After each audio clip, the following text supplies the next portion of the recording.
Hey, hey, hey, welcome to another episode of the Brittany Sherell Podcast. I am your host, Brittany Sherell, and I am so glad to have you here. If you're new here to the podcast, what you need to know is that this podcast is dedicated to the busy, high achieving women of the world, whom I call the super women of the world because we wear so many hats and we need a safe space to be vulnerable and take our cape off. And this is exactly what this space is for.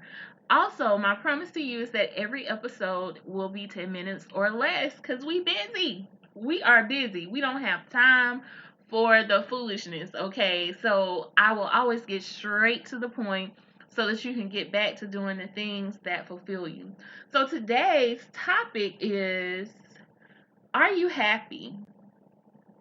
Little known to many of you, I actually completed my training to become a certified happiness coach. And you're probably like, a happiness coach? What in the world? Yes, there are happiness coaches in the world. And what led me to this is the fact that a lot of the work I do surrounds fulfillment. Of course, I have my book called The Fulfillment Factor.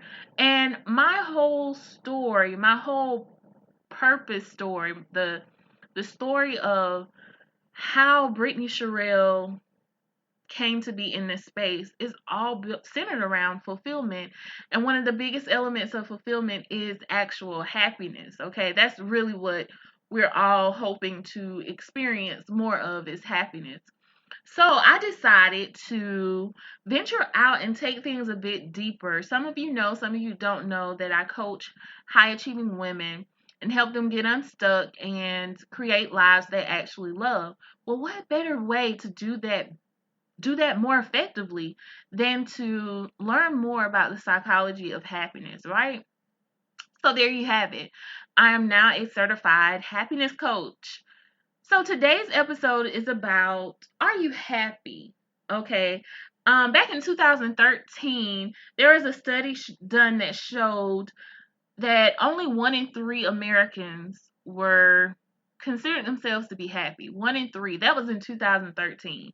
Imagine what the numbers look like now. I mean, seriously. So, with that being said, many of us are experiencing things in our lives that seem to really overshadow our ability to be happy.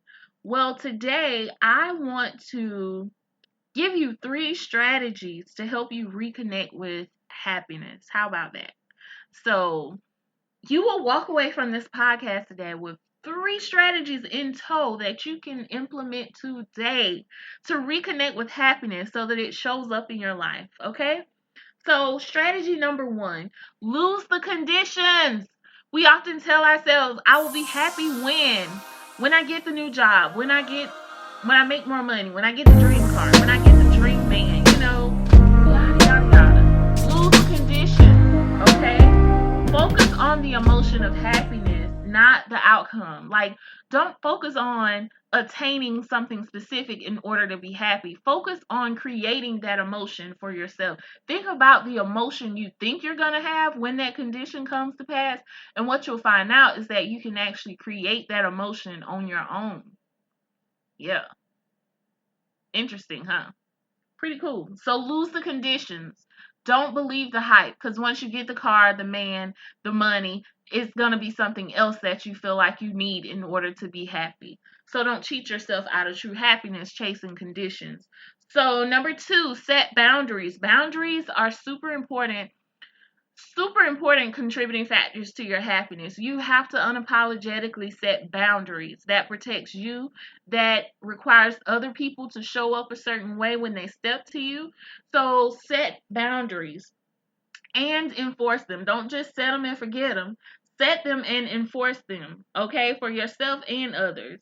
You also need to develop go-to boundary statements. Find some statements that feel comfortable to you that allow you to express what you need, what you expect, what you will tolerate, but that doesn't take you so far out of your comfort zone. I mean, it's probably going to make you a bit uncomfortable, but you can develop some standard go-to statements that you use in order to set and enforce your boundaries, okay? So that it kind of takes the pressure off of it and you don't feel like you have to be quote unquote mean or whatever. So anyways, an example of boundary statements, one of my favorite is the boundary statement that my mentor uses, Patrice Washington of Seek Wisdom, Find Wealth.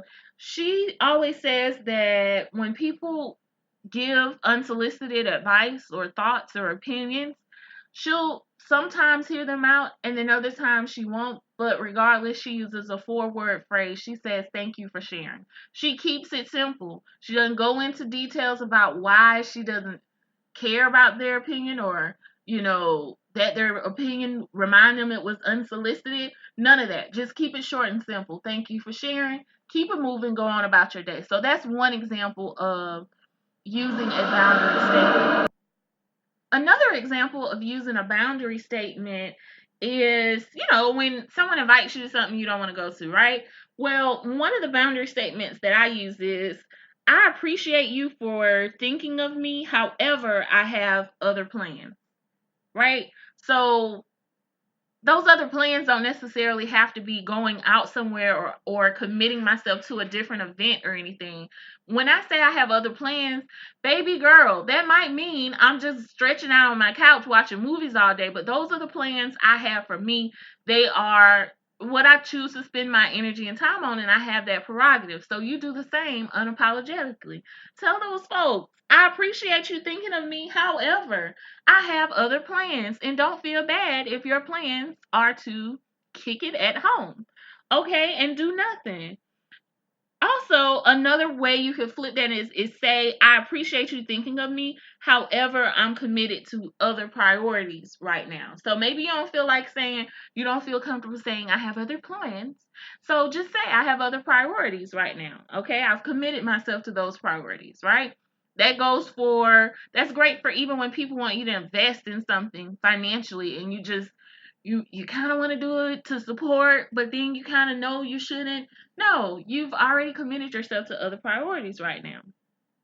So that was number 2, setting boundaries. Number 3, your third strategy for today, develop a gratitude mindset. The truth is, research has shown, and life will show you too, even without you picking up a book or scientific article, that whatever you focus on grows. So you need to focus on the good in your life. Everybody has some good in their life, okay? Focus on the good and the good will grow. Anytime negative thoughts come into your mind, first of all, know that it's normal. The noise is normal. So just acknowledge that it's doing its job, but then you do your job and counter the noise, okay? You calm the noise, you drown the noise out with your positivity. That's what you do. Read affirmations, read scripture, read whatever it takes to motivate you and get yourself up out of a funk. So develop a gratitude mindset. Make it a daily part of your routine, okay? So your 3 strategies again, just to recap. Number 1, lose the conditions. Focus on creating the emotion of happiness, not achieving a certain thing. Number 2, set boundaries. Use your boundary statements. Develop some go-to ones that you can just whip out real quick on them. Number 3, develop a gratitude mindset. Focus on the good in your life. Write things down. Write one thing a day that you're grateful for or something. So those are your 3 strategies. If you haven't already, reach out to me on social media at Brittany Sherell. If you have goals and dreams, but you feel stuck and unhappy and you're tired of trying to figure it out on your own, then I encourage you to go to BrittanySherell.com and click on the coaching tab to access my free training and schedule a consultation for my 6-week coaching program. Listen, share this podcast with at least 3 other women that you know could benefit from it, okay? And listen, girl, until next time,